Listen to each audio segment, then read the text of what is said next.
My family rewrote my grandfather's will and handed everything to my brother because they said I'd be fine without it. So I walked away and rebuilt my life in silence, until I exposed a secret they thought would stay buried forever. I was 17 when I got that thing running. A 1997 Toyota Corolla, rusty, beat to hell, engine completely dead. My grandpa gave it to me when I was 16, right before his health really started going downhill. He wasn't driving anymore, and everyone else in the family saw it as junk. I saw it as mine, not like gifted mine but earned mine, the kind of thing you bring back to life yourself. So, I did. I worked at a local diner part-time, and saved every dollar that didn't go to school stuff. No vacations, no shoes, no BS. I spent weekends watching car repair videos, reading forums, and asking the one old guy at the shop near school how to fix busted fuel pumps or clean a throttle body. Eventually, I bought a whole new starter and got it from some dude 2 towns over who was going to junk it. I installed it myself, hands shaking like hell. The day that engine turned over, I felt like I won a damn war. Paint was still peeling, the AC didn't work, and it made this weird groaning noise at 40 miles per hour. But it moved, and I brought it back. I had something I could be proud of, something I built when everyone else just had stuff handed to them. Then came Liam, 16 male, my younger brother. He always had a problem staying in his lane. The kid was loud, reckless, disrespectful, and somehow never got grounded like ever. He was always in and out of sketchy friend groups, flunking classes, and coming home reeking of whatever. You name it, he got into it. But my parents? He's just finding himself, right? Meanwhile, I couldn't even get a B without getting side-eyed. Anyway, 2 weeks after I got the Corolla Street ready, I left the keys on my nightstand, a rookie mistake. I was in the shower when he took them. No asking, no heads up, just straight up stole it. I come out, towel on, phone buzzing like crazy. Turns out it's one of my friends who told me that he saw the wreck go down. Hey, I saw your car on 14th and Grant. It's bad. I think your brother's okay. I threw on clothes and bolted. The scene was chaos. Front of the car folded around a streetlight, fluids leaking, bumper hanging off. Liam standing next to some guys I'd never seen before. Baggy clothes, one of them had a bandana around his neck, like it was still 2002. Cops already there. Apparently he took a turn doing 60 in a 30 and clipped the curb before hitting the pole. No brakes, no license, and yeah, he was the one driving. I didn't even get a word in before my parents pulled up. Mom goes straight to him, arms around him like he's a war hero. Dad looks at me and says, "Why weren't the keys locked up?" Excuse me? Then the lecture starts. You should have told him he couldn't borrow it. He's still learning responsibility. Your grandfather would have wanted you to share. Dude, are you kidding me? This wasn't some shiny new car I got for Christmas. I rebuilt this thing with my own hands, with every cent I had. Liam never once showed interest until it was ready to drive. They didn't care. I was told to calm down, to be the mature one again. The car was completely destroyed. Know what else happened that week? Liam broke my laptop, the one I used for school. He slammed it shut during some tantrum because I wouldn't let him use it for a quick YouTube thing. Screen cracked, hinge gone. My parents told me it was an accident. I had finals coming up. No one offered to replace it. That wasn't the first time he crossed the line. This dude used to go into my room without knocking, read my texts, mess with my stuff, and steal food off my plate like we were still in elementary school. He once copied my school paper, turned it in, and I got flagged for plagiarism.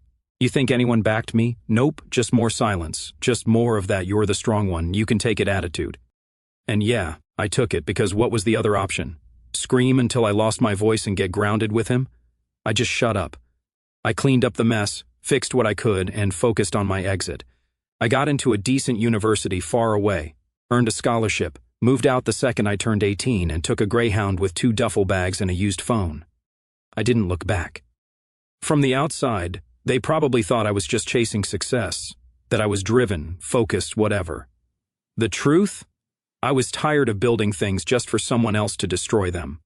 That car gone, that laptop trashed, that peace of mind non-existent. They let him burn every bridge I tried to build, and I was the one left with the ash on my hands. My grandfather passed away a few months after I moved out for college. I got the call from my mom while I was walking back from class. It didn't hit me right away. I hadn't seen him since the summer, and he'd been in rough shape for a while, but it stuck in my chest for the rest of the day like a cinder block. He was the only one in that family who ever really treated me like I mattered. He wasn't rich. He worked his whole life running a small neighborhood supermarket. Nothing fancy, no big chain stuff, just a solid place with regulars who still called him by his first name. That store fed our family for decades, paid for our house, and got my parents through rough patches. I spent summers sweeping the back room, counting cans, and learning how real work looked like. When I got that car from him, it felt like more than just a goodbye gesture. It felt like he was handing me something personal, like a quiet thank you for never acting like I was too good for him. So yeah, I was expecting something. Not money, not land, just respect, a letter, a "this is for you," anything. What I got was silence. A few weeks after the funeral, I asked my dad about the will. He dodged and said Grandpa didn't leave anything behind, no assets to split. He claimed, "Your brother's helping out at the store now anyway. We're just trying to keep things running." I didn't buy it. Grandpa was old-school paper guy, always scribbling stuff on napkins. He kept records. There was no way he didn't leave a will. And I didn't push. I was 19, broke, trying to keep my grades up while working nights, but the feeling never sat right.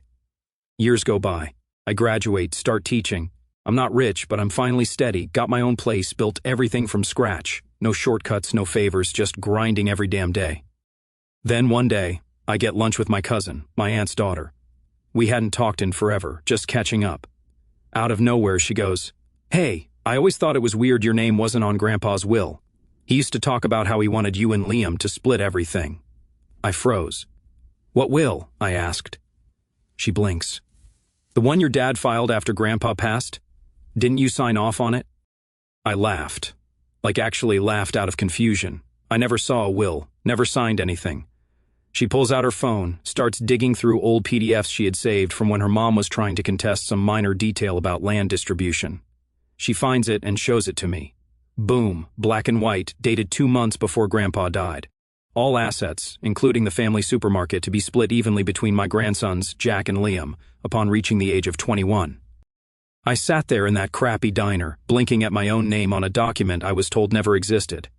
Turns out my dad had gone back and amended the paperwork with some handwritten note and a notarized signature that wasn't my grandfather's actual signature.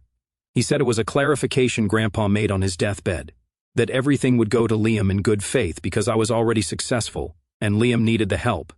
And that was it. The county clerk signed off. No red flags, no one raised a hand. It was buried. I called my mom and asked her flat out. No warm-up. "Did Grandpa leave me anything in his will?" Silence. "Then honey, you were already doing so well. He didn't want to hold you back with obligations." That was her excuse. Not deny, not even apologize. Just worded in a way where I'm supposed to feel grateful for being robbed. I lost it. I told her I saw the original document and knew they rewrote it. She didn't deny it. She just gave me that same line I've heard since I was 10. "You've always been the strong one. We knew you'd be okay." You know what that line really means? It means you don't get anything. Because you don't throw tantrums, you don't break stuff, you don't scare us. I hung up. 2 days later, Liam calls me. First time in months. No apology. No, "Hey man, I didn't know. Just, are you really mad about the store? It's not that deep. You're a teacher. You don't even want to run a business." That wasn't the point. The point was it was never theirs to take. I started digging more, talking to Grandpa's old accountant. Turns out he had left a binder of files and letters. One was addressed to me. In it, he said he hoped I'd use my share to do something meaningful and build something lasting. He didn't write Liam a letter. The store was never meant to be a reward. It was a responsibility. It was supposed to be protected, not handed off like a party favor. But guess what? They gave it to Liam. They let him run it into the ground. He turned Grandpa's legacy into a hangout spot. Loud music, graffiti on the back door, cash register always short, shady dudes in the alley. After hours, the neighborhood stopped going. The vendors pulled out. Within a year, the whole place was on the city's radar. Some inspector finally found actual drugs in a shipment of canned goods. Not weed, not pills, fentanyl.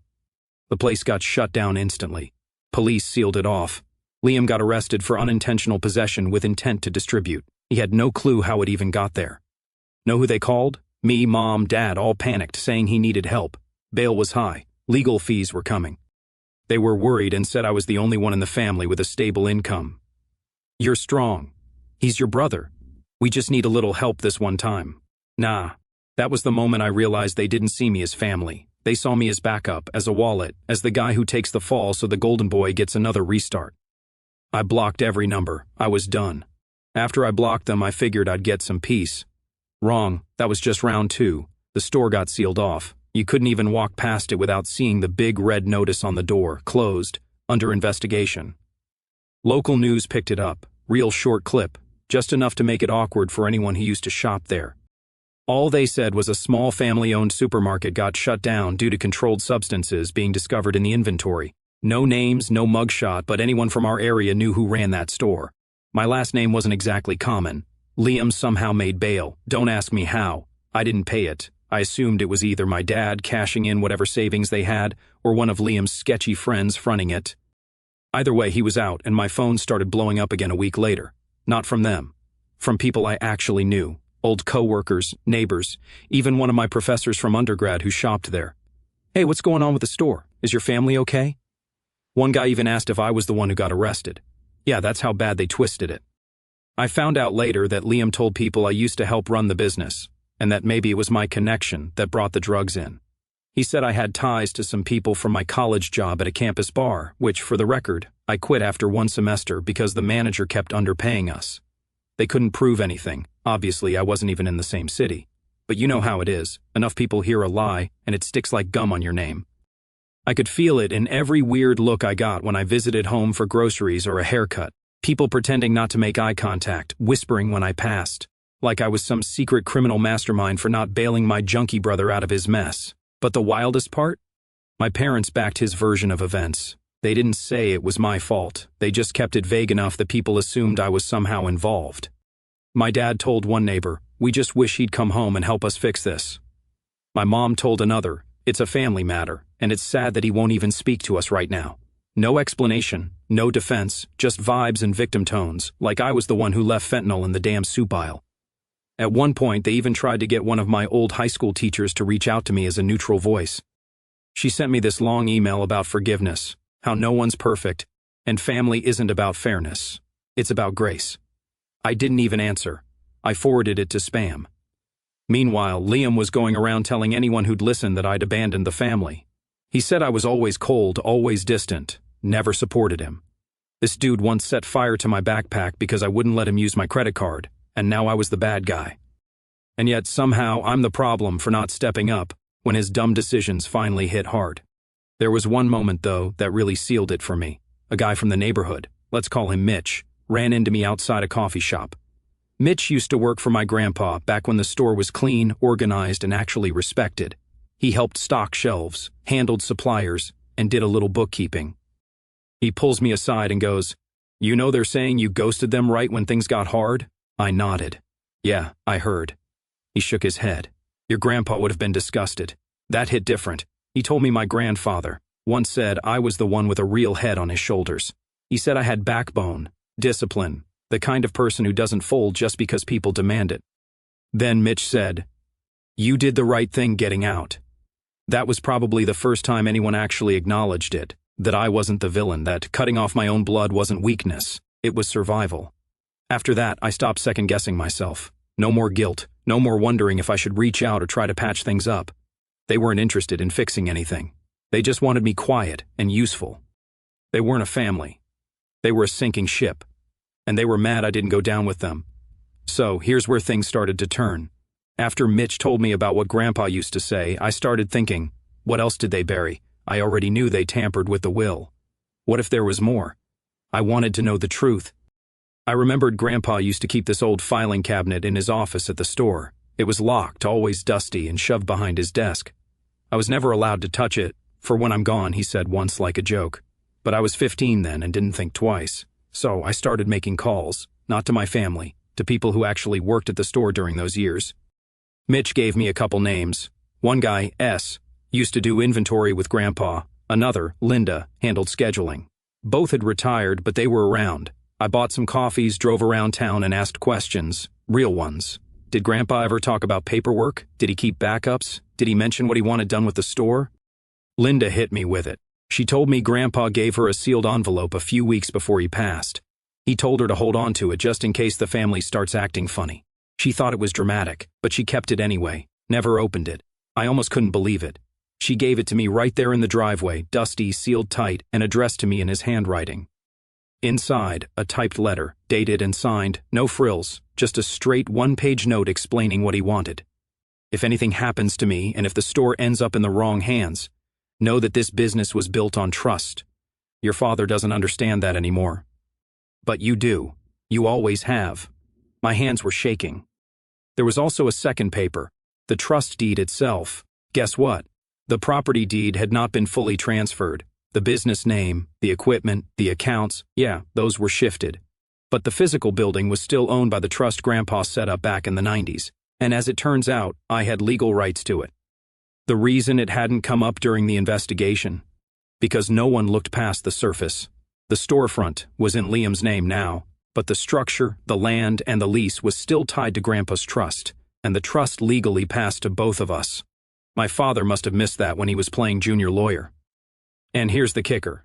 Since the store had been shut down due to a criminal case and the property was no longer in legal use, I could file a claim to reclaim and repurpose it, especially if I could prove the current occupant, Liam, had breached every part of the lease agreement. It was like finding a trapdoor under the burning building. So, I hired a lawyer, not a fancy one, just a solid, no BS guy who used to handle small business disputes. I showed him the trust papers, showed him Grandpa's letter, and gave him everything. He told me I had a real shot. It took months. Lots of paperwork.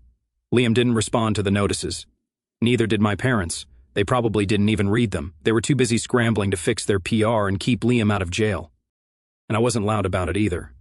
I moved in silence. The hearing came quick. Property court, nothing flashy. I walked in wearing a basic gray suit I bought secondhand and showed the judge every document, the trust, the lease, Grandpa's note, the fact that Liam had violated about 9 different lease terms. Illegal activity, non-payment, abandonment. The judge ruled in my favor. Just like that, I got the building. Not the broken business, not the name, not the inventory, just the bones. The real asset. And that was enough. A week later, I posted a notice on the front door. This property is now under new ownership. Former occupants are barred from entry. Violators will be prosecuted. You know how fast word travels in a town like mine? Instant. Liam tried to play dumb, showed up with 2 buddies and tried to get in. I had security cameras installed that morning. He jiggled the lock, then read the notice out loud like he didn't believe it. He called my number. First time in over a year. I didn't answer. He left a voicemail. Started all pissed off, yelling about how I had no right. Then he switched it up and tried the soft voice. Let's talk, bro. We're still family. Then back to anger. You always thought you were better than me. I saved it, didn't delete it. Dad called 2 days later and said I was being cruel. He said I should have warned them. Warned them like they warned me when they erased me from the will. I told him flat I didn't take anything. I claimed what you tried to steal. Click, no more calls after that. The building sat empty for a while. I didn't rush to fill it. I was careful and smart. I hired a contractor to gut the place. Got rid of all the shelves, the counters, the backroom garbage Liam left behind. Had them repaint it. A clean slate. Meanwhile, Liam got hit with a second charge. One of his friends flipped and told the cops the fentanyl was part of a distribution ring. He claimed Liam stored it in the break room freezer. He was out on bail again, but things were getting worse. He tried to pin it on someone else, obviously still didn't change the fact that I now owned the last thing Grandpa built with his own hands. And I wasn't about to waste it. I didn't rush into anything once the building was legally mine. I could have sold it, flipped it, let it sit and rot just to prove a point.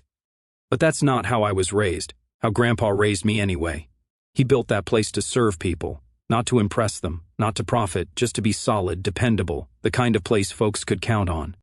And yeah, I could have walked away and let it be a tombstone for everything they wrecked, but I wasn't about to let Liam's name be the last one attached to that place, so I got to work. I cashed out some savings, took on a side hustle doing weekend tutoring to free up money. I found a small local construction crew, mostly veterans and blue-collar guys with clean reps, and told them exactly what I wanted. Tear it down to the bones. Rebuild it right. No loud colors, no neon signs, no chain logos. I wasn't turning it into a Subway or some trendy overpriced boba bar. It was going to be a co-op grocery store, locally sourced produce, fixed pricing, open shelves, honor system on some stuff, just like Grandpa used to run it. Not flashy, not big, but real. At first, people were confused. I didn't put my name on anything. No grand opening, no press. I just unlocked the doors one day and turned the lights on. Clean aisles, wooden shelves, smelled like soap and citrus. not chemicals and mold. The first person who walked in was a woman named Ms. Corley. She used to come in every Thursday for canned tomatoes and cornbread mix. She looked around, blinked twice, and whispered, "It smells clean again." That was all I needed to hear. Word started spreading, not fast, just steady. People came in curious and left with full bags. I didn't talk much, just kept the register manned and the shelves stocked. Sometimes I'd work the back, other times I'd be up front. Everyone who walked in was treated like they mattered. No loud music, no weird dudes hanging out back, just order, peace. And of course, that's when Liam came sniffing around. First time he showed up, he didn't even come inside. Just circled the block in a beat-up sedan, windows down, staring like he expected someone to throw him a parade. I ignored him. Then came the notes. First, it was a folded piece of paper slipped under the door. "We should talk. I have ideas." "A week later, you owe me at least a meeting." Then he switched it up again. Grandpa wouldn't want this. I didn't respond. He got bolder, showed up one morning before I opened and started yelling through the glass like a kid locked out of the house. "You think you're better than me? This was mine. You're just a leech who took advantage of a dead man." I just stood behind the counter and stared at him until he left. Next day, someone keyed the delivery van parked out back. A week later, a rock came through the front window. Small one, didn't break much, but still. I reported it, filed everything, and got cameras installed. The cops didn't do much, but I wasn't expecting them to. This wasn't about justice. It was about endurance. Liam was unraveling, and everyone could see it. That's when things flipped. One of Liam's old friends, Tony, showed up one day looking to talk. I was ready to tell him to screw off, but he came in looking rough. Hood up, hands in his pockets, eyes like someone who hadn't slept in a week. He tells me Liam's been telling people I stole the place from him, that I snitched to the cops about the drugs, that I forged the documents. Then he leans in and says, "But nobody's buying it anymore, man. Everyone's seen the store. It ain't like it used to be. It's better." That stuck with me. People were finally noticing the difference. And not because I plastered my face on a billboard or made some big speech. Just by showing up, running it right, the community started backing me in small ways. A retired electrician came in and rewired the whole back room for free. A local farmer offered a produce deal below market rate just because his mom used to shop there when she was pregnant with him. One day, a kid about 12 years old came in with a crumpled $5 bill and asked if we had any real peanut butter, not the fake kind. I showed him the shelf. He looked at me and said, "My grandpa used to bring me here when I was little. He'd say, 'This place don't cheat you.'" I just nodded and rang him up. That was the moment I knew this wasn't just some petty revenge project. It was redemption, not for me, for the place, for what it used to be, for what they tried to erase. Liam tried one last thing. He filed a claim saying he had rights to the store name and wanted me to pay him brand damages for reopening under the same address. He even showed up to the mediation with some cheap lawyer and a printout of Grandpa's old logo. He thought that would scare me. Instead, my lawyer hit them with lease violations, forged signature reports, and a notarized copy of the trust. The mediator barely looked at it before tossing the claim. Liam left the room red-faced, muttering something about getting even. I haven't seen him since. My parents still radio silent. I think they're embarrassed now. I heard through a distant cousin that they tried moving a few towns over. Fresh start, clean slate, all that noise. I don't care. I've got customers. I've got peace. And I've got a key in my pocket to a place they thought they buried. It took about a year for things to fully stabilize. The store was running smooth, inventory turned over fast, the shelves stayed full, and the regulars came back like clockwork. Some brought their kids, some brought their parents, some came in just to talk. One guy dropped off an old framed photo of him and Grandpa from the 80s, back when the place still had handwritten signs and cash-only registers. I hung it by the entrance. I didn't advertise, didn't post online, didn't chase clout. I just kept doing what worked. Then the apologies started. They didn't come fast, and they definitely didn't come honest, but they came. First was my mom. Out of nowhere, she emailed me. Subject line, "Just checking in." The body was 4 paragraphs of nothing. She said she hoped I was well, and mentioned that she and Dad had been through a lot lately. Then she slid in this gem. "I know things were tense between you and your brother, but he's really been trying to get better. Maybe you two could talk." No mention of the will. No mention of the years of gaslighting. Just a soft nudge like none of it happened. I didn't reply. A month later, my dad called from a new number. I let it go to voicemail. He left one of those weird, overly formal messages like he was speaking at a company meeting. "Hi, just wanted to say we're proud of what you've done with the store. Hope you'll give us a chance to come see it sometime."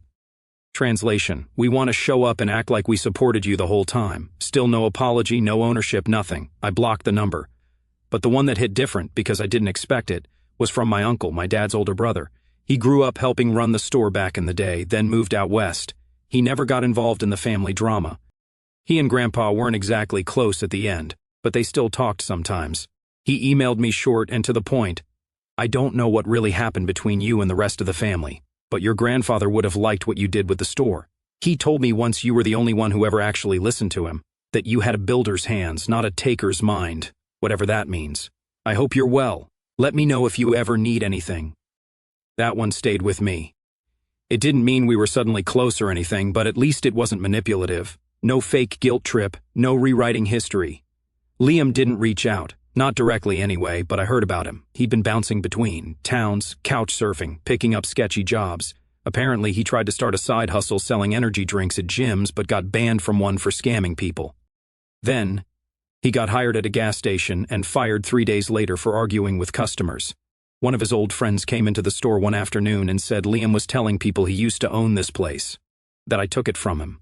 I just said, cool, and rang up the guy's milk and cereal. I wasn't trying to defend myself anymore. I didn't have to. The proof was in the shelves, the floors, the lights that stayed on. Anyone with a memory longer than a goldfish knew who built this and who torched it the first time. But then came the wild card, my cousin Amy. She was the only one in that family I ever halfway trusted, daughter of my dad's sister, smart, quiet, stayed out of the drama. Last I heard, she'd moved upstate for graduate school. She showed up one day out of nowhere, didn't email, didn't text, just walked into the store like a regular customer, bought a jar of jam, and asked if I had a minute. We sat in the back. She didn't small talk, just laid it out. My mom's furious with your dad, says he handled everything wrong. Liam's a mess. Your parents won't even say your name anymore. It's like they're pretending none of this happened. I nodded. She kept going. Just so you know, I saw the original will. Grandpa left you half. Everyone in the family knows. They just don't say it because admitting it means admitting what they did. Then she reached into her bag and pulled out something I didn't expect, a tiny yellowed envelope. On the front, in Grandpa's handwriting for the one who listened. Inside was a photo of me and him from when I was 9. We were fixing a squeaky cabinet door in the store's back room. I had a screwdriver in one hand, grease on my cheek, and this goofy grin on my face. He was behind me holding the cabinet steady. Amy said he kept this in his wallet until the day he died. I didn't say anything, just stared at the picture. It wasn't proof, it wasn't legal, but it was real. Before she left, she asked if I'd ever talk to them again. My parents, Liam. I told her the truth. If they ever show up and own what they did, no excuses, no spin, I'll listen. Doesn't mean I'll let them back in, but I'll listen. She nodded like she understood, but I knew she also knew it was never going to happen. People like them don't admit things. They wait until you're tired, until time wears you down enough to take a watered-down apology so they feel better. I wasn't going to give them that. Not after they broke everything I built, not after they left me to clean up the wreckage. Not after they watched me struggle and called it strength. People think closure is some grand moment, like one day the skies part and everything makes sense. But in real life, it's boring, it's small, it's you unlocking the door to your shop at 7 a.m., while the rest of the world's still asleep. That's how it ended for me. No dramatic showdown, no big family meeting, no crying in the aisles, just peace. The store kept growing. Word of mouth was enough. We brought in local eggs, real butchered meats, milk from an actual dairy upstate. Prices stayed fair, nobody got rich, but nobody got screwed either. The regulars knew me by name. A few of the older ones said it felt like it used to when my grandfather was alive. I kept the photo Amy gave me in a small frame under the counter. Didn't hang it, didn't he want people asking questions, but I saw it every morning when I counted the drawer. Me, 9 years old, holding a screwdriver too big for my hand, grease on my face like war paint. Grandpa behind me studying the cabinet with one hand and my shoulder with the other. That was my foundation. One afternoon, about a year and a half after the grand reopening, I got a letter in the mail. Real envelope, real stamp, no return address. Inside was a folded note and a crumpled $20 bill. The note read, "For the trouble I caused. I know it's not enough. You don't have to respond. No name, but I recognize the handwriting. Liam's." I didn't cry. I didn't rip it up. I didn't even show it to anyone. I just put the 20 in the register like it was any other bill and tucked the note into the same drawer as the picture. That's the last I heard from him. Rumor says he left the state, went somewhere south, maybe Florida. Someone told me he's bouncing between jobs, living with some girlfriend, trying to stay out of trouble. I don't know, I don't care. I don't wish him harm, but I'm not letting him near this place again. As for my parents, they never came by, never emailed again. Last I heard, they tried to get involved in some church thing, probably hoping to rebrand themselves as humble, God-fearing folks who just had a tough time with their difficult son. Let them spin whatever story helps them sleep. I'm not in it anymore. I ran into my old high school guidance counselor one day. She walked into the store with her husband and did a double take when she saw me behind the counter. "I thought you were going to be a doctor," she said. I just smiled. I guess I was meant to fix something else. She laughed and bought 2 jars of honey and some flour. That's how most people are with me now. Polite, curious, respectful in that quiet way, like they finally understand who was holding things together all along. And that's enough. You know what I learned? You don't have to scream to win. You don't have to fight dirty. Sometimes you just keep showing up, keep building, keep doing the thing nobody thinks you're capable of. And eventually they run out of ways to deny it. The day I really knew I'd won wasn't the court victory or the first $100 day at the register. It was a Tuesday, slow morning, cloudy. This old man comes in, gray beard, worn boots, one of those guys who never says much. He grabs a few things, pays cash, and as he's leaving, he points to the ceiling. "You changed the lights?" he said. "Yeah, brighter, cheaper to run." He nodded, then paused. "Your granddad would have liked that." Then he walked out. I stood there for a second, lights humming above me, floor clean, shelves full, door still swinging, and I realized I didn't need an apology from them. I didn't need their version of the truth. I didn't need them at all. They told me I was the strong one so they could pile everything on my back and walk away clean. But the strength they talked about, that wasn't real strength.